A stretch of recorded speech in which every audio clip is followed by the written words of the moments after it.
소개해 주셔서 감사합니다. 저는 아주대병원 순환기능과 교실의 박진선입니다. 우선 아나토미에 대해서 말씀드리고 그 이후에 가이드라인에 대해서 말씀을 드리겠습니다. 우선 트리쿠스피드 밸브는 RA와 RV 사이에 이런 오프닝을 담당을 하고 있습니다.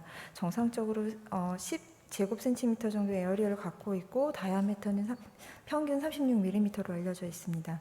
3개의 리플렛으로 이루어져 있고 septal 리플렛, 안테리어, 포스테리어로 이루어져 있는데 septal 리플렛의 경우는 이제 인터벤트리클 septum에 붙어 있지만 안테리어 그리고 포스테리어 리플렛의 경우는 RV 프리월에 붙어 있는 특징을 갖고 있어서 그 이후에 이제 패토피지올로지에서 중요한 역할들을 하게 됩니다. 실제로 애놀루스 사이즈는 굉장히 크고 보시는 것처럼 이제 엘립티컬 쉐입을 갖고 있습니다. 그리고 저희가 포스테리어 리플렛은 굉장히 하이 포인트에 붙어 있고 그 외에 리플렛의 경우 로 포인트를 갖고 있기 때문에 평면적이지 않고 이런 새들 쉐입의 그런 지오메트리를 갖고 있는 특징을 가지고 있고 RV의 경우에는 이제 트라베큘레이션이 굉장히 많고 멀티플 코드로 이루어져 있기 때문에 이런 디바이스 인터벤션이라든가 이런 것들이 좀 쉽지 않았었던 배경이 됩니다. 또 하나는 이제 디바이스 리드들, 뭐 ICD라든가 페이스메이커 등의 이런 디바이스가 또 있을 수 있기 때문에 이런 인터벤션이 쉽지 않았고 또 하나 이제 RV 월이 굉장히 띵한 그 RV 월을 갖고 있기 때문에 인터벤션 시 그런 리스크를 좀 갖고 있습니다. 지금 보시는 것이 이제 카데바의 그 구조가 되는데 septal 리플렛과 포스테리어, 안테리어 리플렛이 있고 지금 보시는 것처럼 이 부분을 이제 애놀루스라고 저희가 명명을 하게 됩니다.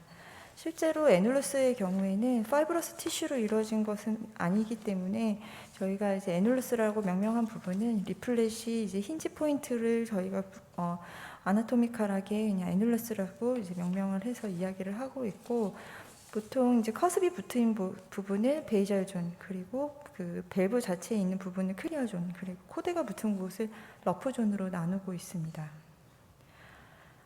앞서 말씀드린 것처럼 이제 septal 리플렛의 경우에는 인터벤트리클 septum에 붙어 있지만 그 이외의 리플렛에 프리월에 붙어 있고 RV가 좀 더 이제 콤플리안트한 특징을 갖고 있기 때문에 TR의 경우 프로그레스 할 때 RV의 지오메트리 변화가 쉽게 찾아오게 됩니다. 이로 인해서 RV가 굉장히 디스토션 되고 또 이로 인해서 펄모너리 하이퍼텐션이 동반된다는 특징을 갖게 되고요. 밸브 자체에서도 애놀루스가 늘어나면서 밸브 랭스닝이 다 달라지고 이런 새들 쉐입을 갖고 있었던 지오메트리가 플래너하게 변한다는 특징을 갖게 됩니다. 또 하나 이런 애놀루스, 즉 애놀루스 딜라테이션에 의해서 생기는 이런 밸브 랭스닝이라든가 애놀루스 딜라테이션이 통상 이런 프리월에서의 그 컴플라이언스 때문에 모든 사람에게서 일정하지 않다라는 특징을 갖게 됩니다. TR의 경우는 저희가 임상에서 많이 보시는 거는 이제 세컨더리 TR이 되겠습니다. 프라이머리 TR, 세컨더리 TR에서 저희가 가장 많이 보는 거는 이제 랩트 사이드 밸브 디지즈라든가 DCMP를 갖고 있는 사람에서 생기는 펑셔널 TR이라든가 AFib 있는 환자들에서의 세컨더리 TR을 더 임상에서 많이 보시게 되는데요. 우선 이런 TR을 진단을 하는 데에는 에코카디오그래피가 중요한 역할을 합니다. 실제로 TR의 세버리티를 나누는 것, 그리고 그 다음에 에티올로지를 확인하는 것과 이런 헤모다이나믹스를 확인하고 RV의 지오메트리를 확인해서 수술이라든가 이런 것들을 결정할 때 도움이 되기 때문입니다. 지금 보시는 것은 저희가 AFib 있는 환자에서 LA와 RA 인라지먼트가 동시에 동반이 되고 이로 인해서 RV 지오메트리도 굉장히 커져 있으면서 트래쿠스 밸브의 코압테이션이 안 되면서 시비어 TR을 동반했었던 케이스가 되겠습니다. 실제로 CW 도플러를 트레이싱을 해보게 되면 이런 트라이앵글러 쉐입의 그런 도플러 시그널을 얻을 수가 있고 RVC의 딜라테이션과 콜랩시빌리티가 감소되어 있는 소견 등을 통해서 TR의 시빌리티를 저희가 결정하게 됩니다. 지금 보시는 것은 프라이머리 TR, 즉 임팩티브 엔도카다이티스에서 밸브의 디스트럭션으로 인한 TR을 볼 수가 있고요. 실제로 ICD 리드를 갖고 있는 환자에서 이런 TR이 동반되기도 합니다. 스테이지는 저희가 프로그레시브 TR은 스테이지 B, 그리고 시비어 TR은 스테이지 C와 D 증상에 따라서 나누게 되는데 이 두 가지 그 질환에서의 이제 증상은 라이트 사이드 하트 페일러에 의한 증상들을 저희가 볼 수가 있고, 시비어 TR의 경우는 앞서 보신 것처럼 이제 CW 도플러 테크닉에서 트라이앵글러 쉐입의 댄스 시그널을 확인하거나 헤파틱 베인 플로우 리버설 등의 헤모다이나믹스 변화가 있는 환자에서 저희가 시비어 TR로 정의를 하게 됩니다. 가장 최근에 나온 가이드라인은 2020년도에 ACCH 가이드라인이 되겠습니다.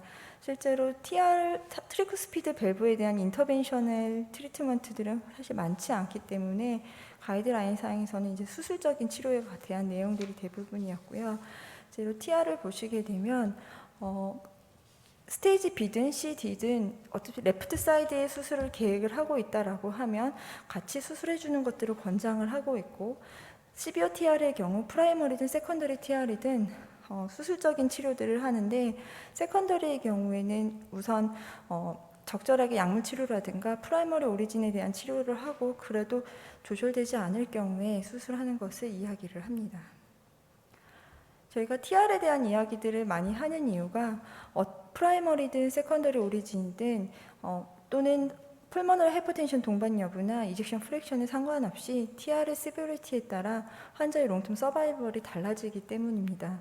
하지만 수술들을 적극적으로 하지 않았던 이유는 실제로 TR에 대한 수술을 했었을 때의 모탈리티에 대한 데이터들이 거의 20%까지 굉장히 높은 데이터들을 이야기를 하고 있었기 때문에 저희가 TR에 대해서 수술을 그동안에 많은 데이터가 모이지 않은 것이 현실입니다. 하지만 이 환자들의 데이터들을 보게 되면 실제로는 엔도or간 데미지, 또 RV 디스펑션이라든가 이런 것들이 이미 동반된 환자가 많이 포함되어 있기 때문에 최근에는 얼리 서저리를 하는 것이 좋겠다라는 이야기를 많이 합니다.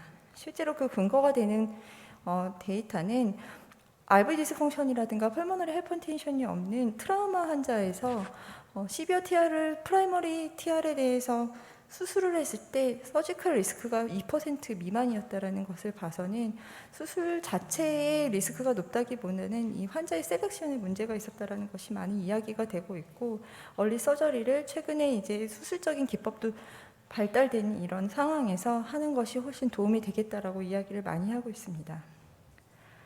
실제로 그 레프트 사이드의 밸브를 수술할 때 TR을 수술하는 것이 그 환자의 예후들을 좀 더 이제 호전시킨다라고 이야기를 하는데, 대부분의 이제 저희가 그 펌프 시간을 이제 길게 하거나 이런 환자에게서의 그게 오히려 이제 수술 시간이 길어지는 것에 대한 우려 때문에 수술을 하지 않을 경우에 그 이후에 다시 리오피를 했을 경우 아이솔레이트 TR에 대한 수술 모탈리티는 25%까지 올라간다라는 이야기가 있기 때문에 우선 레프트 사이드의 밸브 수술을 할 경우에는 시비어 TR을 같이 하는 것들을 권장을 하고 있고, 실제로 트리코 스피드 밸브 리페어를 했을 때 실제로 레프트 사이드 밸브 수술만 했을 때에 비해서 리스크가 그렇게 많이 올라가지 않는다라는 이야기들이 많이 있고, 리플레이스보다 이제 리페어의 경우 이러한 리스크가 훨씬 적기 때문에 권장을 하는 상황입니다.